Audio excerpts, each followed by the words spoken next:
how can we prevent heart attack and people don't land into emergencies. And my major work has been all about how can we avoid surgeries, because my origin is from India. So what happened was, in there people were not having a lot of affording surgeries. So this is where that whole method got invented, which I'm going to share about. Okay. So the first cause of death is, first is heart disease, cause of death. Second is cancer, and third, Diabetes? no, it's medical prescriptions. That's what exactly. So I think what Dr. Jerry you are doing, we are doing, like we are trying to help people with going to the root cause, minimize them. I am from the allopathic background. We always want that whatever is required, but like over prescription, overdose, side effects. So that is where we want to help people with high cholesterol, blood pressure, diabetes, heart disease. All these people can be helped with what we are doing. Okay, so and 70% people can, like getting heart attack as a first symptom. So the right now, what is the story that everyone, chest pain, 911, ER. The average age of heart attack in this country is around 65 years. That is the average age. And as you age, the what to say, the chances of getting heart attack and heart disease keeps on increasing.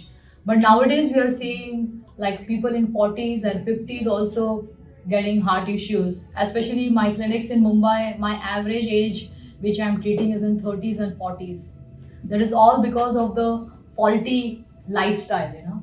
So that is what we are here for.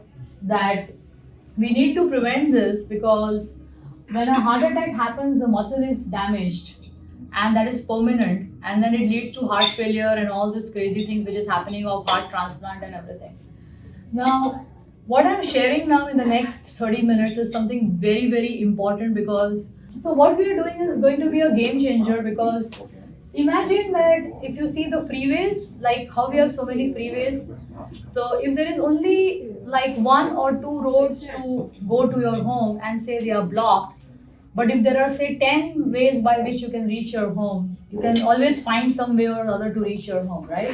So same way in heart, there are only three coronary arteries which are primarily working. But and that's the reason when major arteries get blocked, they call it the widowmaker. The LAD is literally known as the widowmaker artery, because if there's a blockage of more than 70% over there, then people can have a sudden death and all that stuff.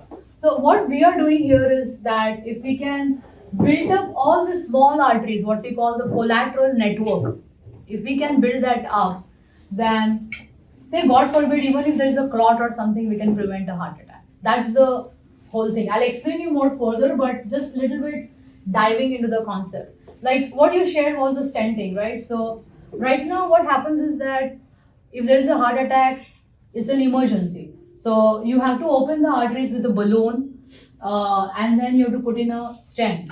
Okay. Gary is amongst the lucky, like like after that stent he's good. But most of the people, like I meet many of them, after stenting they have block again. Like I have met people with who have undergone three angioplasties. Some of you must, like in one of my talks I had a person who had 30 stents, one surgery, again a problem. So stenting and CABG, these are only two options given by the standard care. Now in surgery we have got the blockage, we are like kind of again fixing your pipes from your hand or your legs. So we have to understand that standard care is just suppressing, it is not going to the root cause. Okay, and that is why we are here into preventive. As preventive heart care experts, our job is to go to the root cause, that why you are getting this problem and how you will not get this problem again. That's the main thing. Okay,